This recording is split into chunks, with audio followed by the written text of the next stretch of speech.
Сәлем достар, сіздермен бірге мен IT Бала.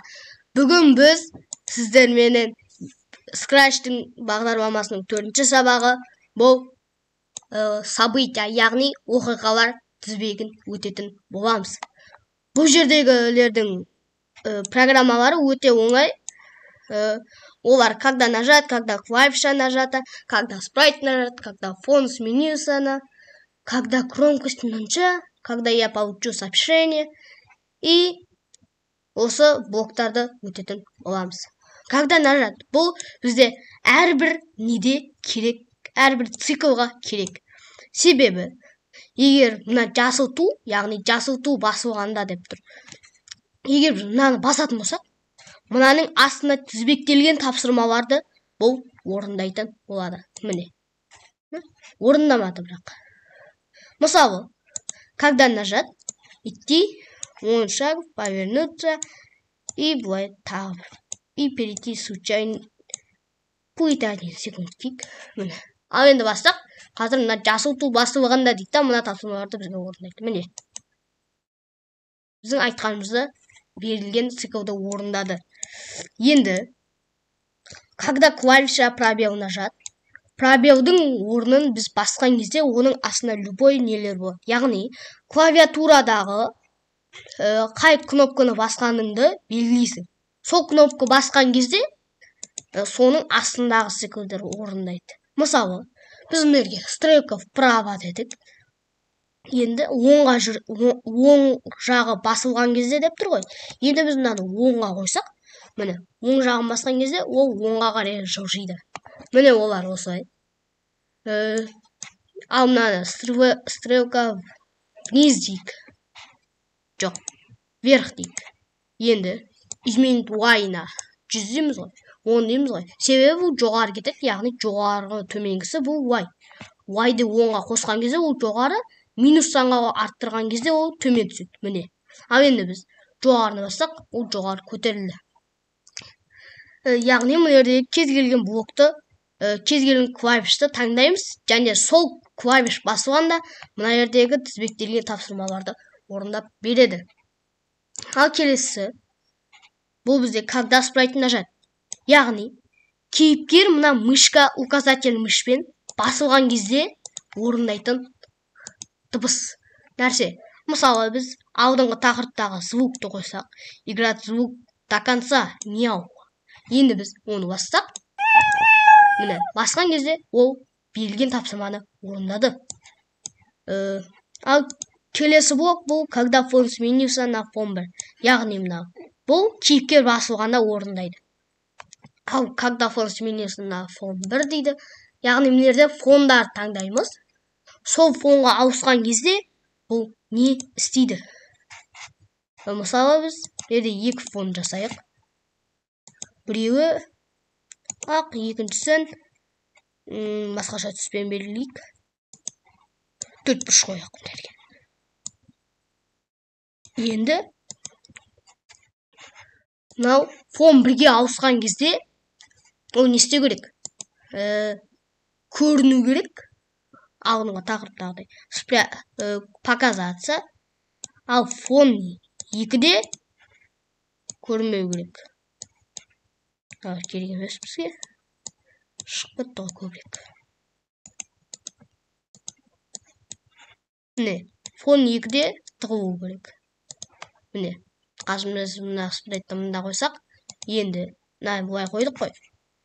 Қазір біз переключить фон 2-ге и переключить фон на 1 дегенде алайық. 1 десек бар, 2 десек жоқ. 1 десек бар, 2 десек жоқ. Мына жерге қойсақ, 2-ге қойдық жоқ, 1 десек бар. 2 десек жоқ, 1 десек бар. Міне, бұл осы. Яғни, мына жерде белгіленген фон орын қойылған кезде, фон 1 деп тұр ғой, яғни фон 1 қойылған кезде, мына көрініске, сонда ол мына жердегі берілген циклды орындайды. Яғни, мына жердегі фон болған кезде, мына жердегі циклды орындап береді. Одан кейінгісі бұл когда громкость или громкостьтің орнын таймер деуге болады. таймермен ауыстыруға болады. Яғни бізде уақыттарға ойнайтын ойындар болады. Оларды келесі тақырыптарда мен сіздерге қалай істеу керектерін үйрететін боламын. Когда таймер 10-нан асып кеткен кезде, яғни 10 секундтан асып кетсе, мына жердегі нені орындайды. 10 секунд емес, бұны өзгертсек те болады. Мысалы, 1 минут дейік. 1 минут, яғни 60 секунд.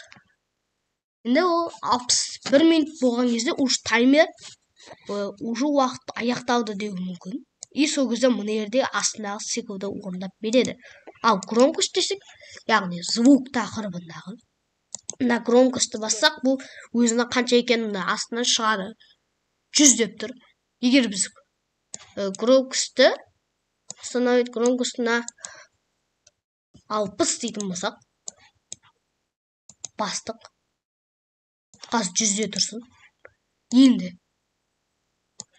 громкость 60-тан асқан кезде біз жүреміз керек. Міне. Олай қояқ. Громкость 60-тан аз болған, көп болған кезде емес, біз онда 59 деп белгілейміз. Енді громкость 60-ға қойдық, 100-ге қойдық, 60-ға қойдық. Ол жүрді. Міне тағы жүріп жатыр. Яғни бұл өзі қайталана береді. Өзі белгілі бір уақыттан кейін қайталайды. Одан кейінгі блок бізде когда я получу сообщение 1, передать сообщение и передать сообщение 1 и ждать до конца.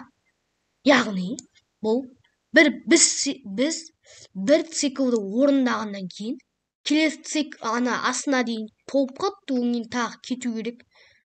Онда біз передать сообщение дейміз да, и мына жақтан когда я получу сообщение 1, яғни бізге бір хабарлама жібереді. Сол хабарламаны мына жерден алған кезде мына жердегі циклдар орындайды. Біз сообщенияларды қайтадан аша аламыз. Мысалы, Scratch дейік.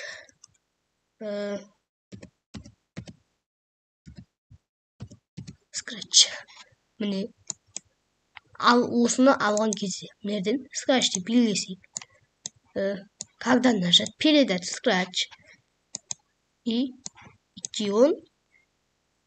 Мерде случайное положение қояқ. Енді біз тоқтатып. Турбо режим мынау, яғни тоқтатамыз. Ол тоқтау керек. Не істейді? Енді біз бұны бассақ, ол бір жерге барады, одан кейін оңшырақ алға жүреді. Яғни, мына орындалғаннан кейін мына хабарламаны жібереді. Содан кейін ол мына істі бастайды.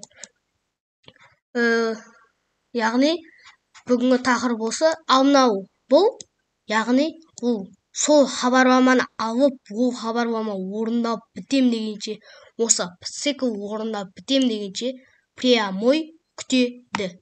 Яғни, сообщениені жіберді, ұзақ уақыт тоқтамай күте береді.